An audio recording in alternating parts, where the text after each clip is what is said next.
The story begins in a land that time seems to have forgotten, a kingdom built on stone walls, towering castles, and narrow cobbled streets. Traders shout in the bustling marketplace, selling spices, silk, and rare gems.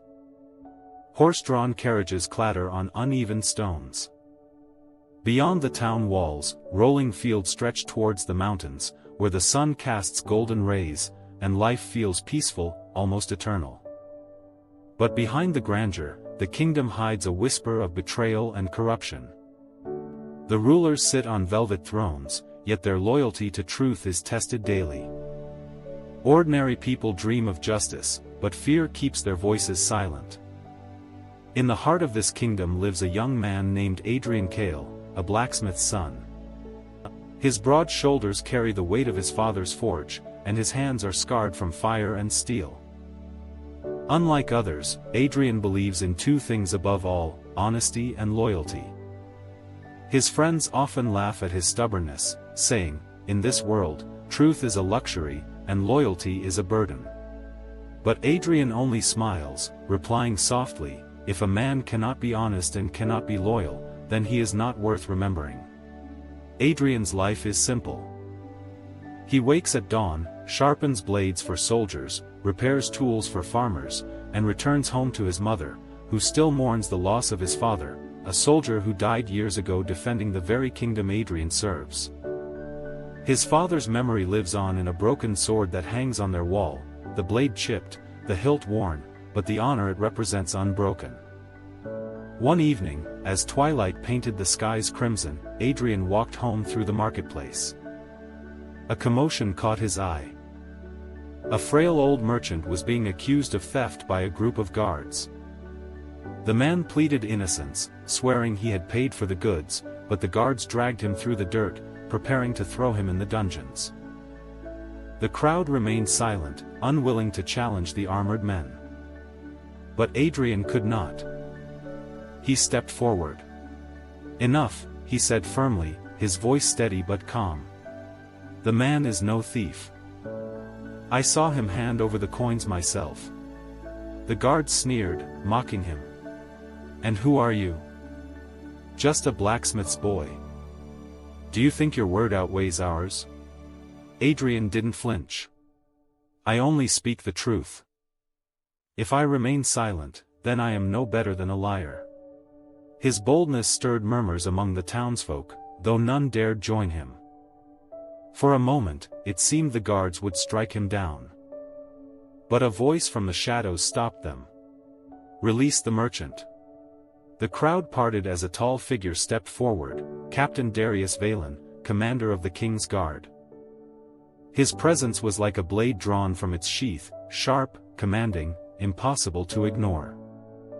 His dark eyes studied Adrian with curiosity. "You defend a stranger," Darius said. "Why?" Adrian met his gaze. "Because truth is not a stranger to me. It is my only companion." The captain tilted his head, as though weighing his words. Then, with a faint smile, he ordered the guards to free the merchant. That night, Adrian returned home, unaware that his life had changed forever. For in the shadows of the kingdom, powerful forces had begun to take notice of the blacksmith's son, whose loyalty to truth made him fearless. The following days in the kingdom passed quietly for most, but not for Adrian Kell. He could not shake the memory of Captain Darius Valen's piercing gaze. Something in those dark eyes had weighed him, tested him, and, perhaps, spared him. In the forge, while the flames roared and the anvil rang, Adrian's mind wandered. He remembered how the merchant had bowed in gratitude before disappearing into the night, how the crowd had avoided his eyes as if honesty were a dangerous plague. His mother noticed his silence. "Adrian," she said one evening while stirring a pot of stew, "your father died for truth, but truth is costly. You must decide if you can bear its price." Adrian only nodded. He had already decided. One stormy night, as lightning carved jagged lines across the sky, heavy fists pounded on the door of the forge. Adrian opened it to find two of the king's guards. "You are summoned," one barked. Adrian followed them through the rain-soaked streets, his boots splashing in the mud, until they reached the towering gates of the castle. Inside, firelight flickered on banners and armored statues. The air was heavy with the scent of iron and candle wax. In the great hall stood Captain Darius, his black cloak draped over polished steel. He regarded Adrian with the same unreadable expression. "You spoke with courage in the marketplace," Darius said. "Most men would have bowed to silence. Why didn't you?" Adrian straightened. "Because silence would have betrayed the innocent. My father taught me that a man's word is his weapon. If it is false, then he is unarmed." For a long moment, the captain said nothing. Then, with a nod, he gestured to the guards. "Leave us." When the hall emptied, Darius stepped closer. "Do you know why I spared you?" Adrian shook his head. "Because this kingdom bleeds," Darius said in a low voice. "Corruption runs deep, deeper than you can imagine. Thieves wear crowns, liars wear armor, and the innocent rot in cells. Yet men like you, honest, loyal, unshaken, are rare." Adrian frowned. "If that is true, why do you serve such a kingdom?" Darius's jaw tightened. "Because loyalty is not to the throne, but to the people. I serve them, even when the crown forgets them." For the first time, Adrian saw something in the captain's eyes, a burden heavier than steel. The conversation was interrupted as a soldier rushed into the hall. He bowed hastily. "Captain, a prisoner has escaped from the dungeons." "Orders?" Darius cursed under his breath. Then he turned to Adrian. "You wish to serve truth? Then prove it. Come with me." Before Adrian could protest, he was swept into the storm with the captain and his men.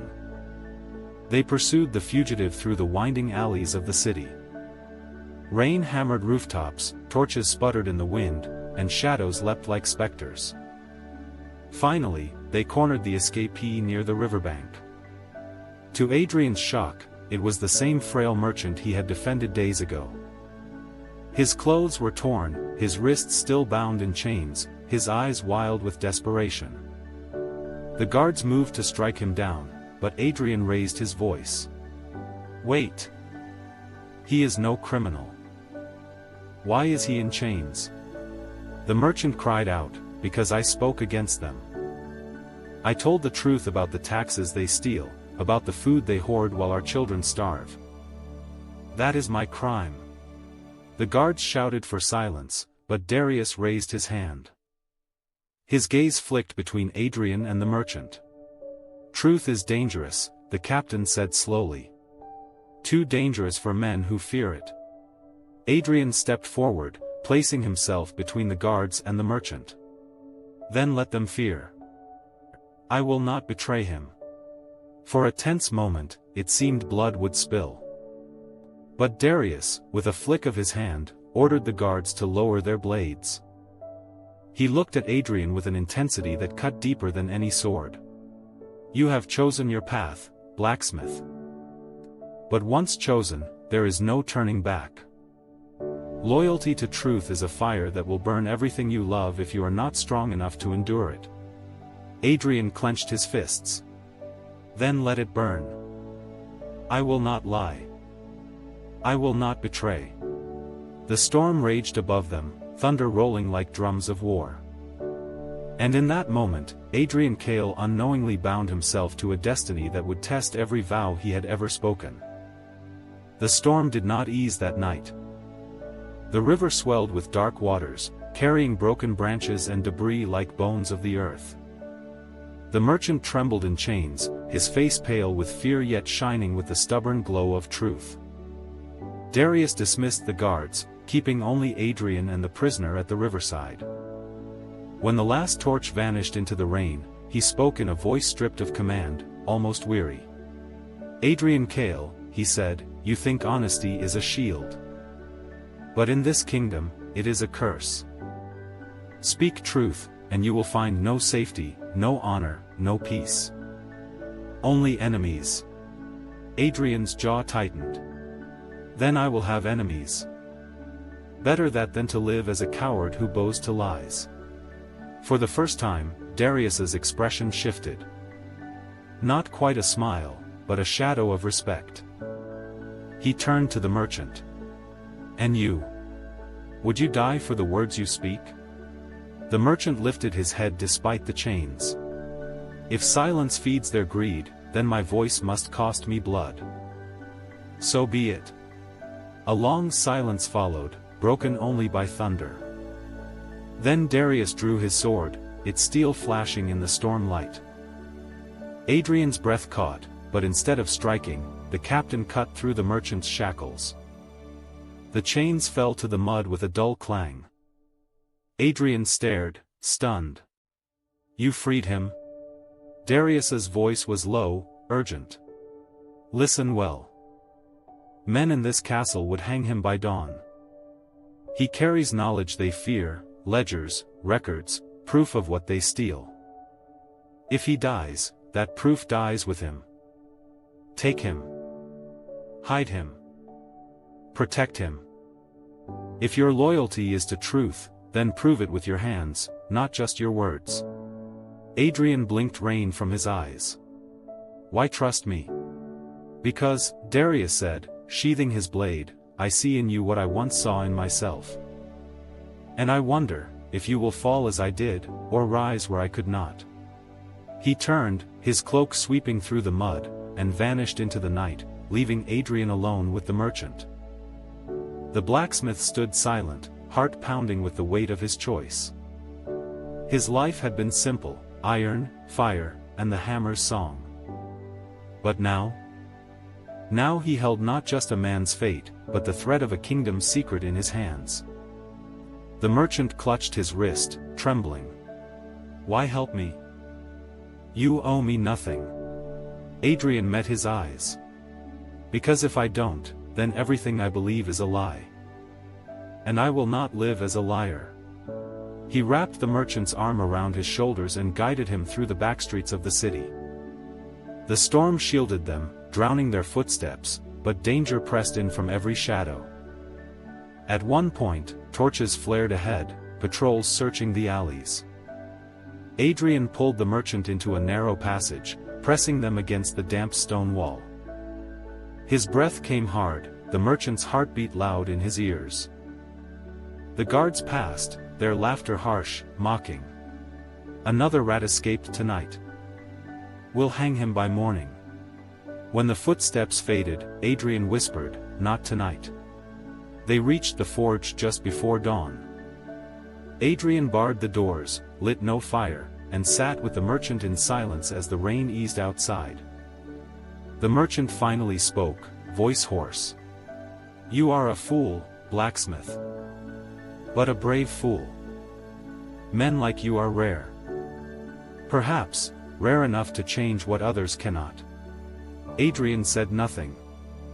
But in his chest burned a quiet, steady fire. The camera pulls back from the dark forge, its windows dim, its doors locked. The storm clouds break as morning light creeps over the horizon. In the distance, the castle looms, tall, unyielding, its banners fluttering like the wings of a beast. A voice echoes softly, in a kingdom where lies rule like kings, the first oath to truth is not sworn in words, but in the choices a man dares to make. Fade to black.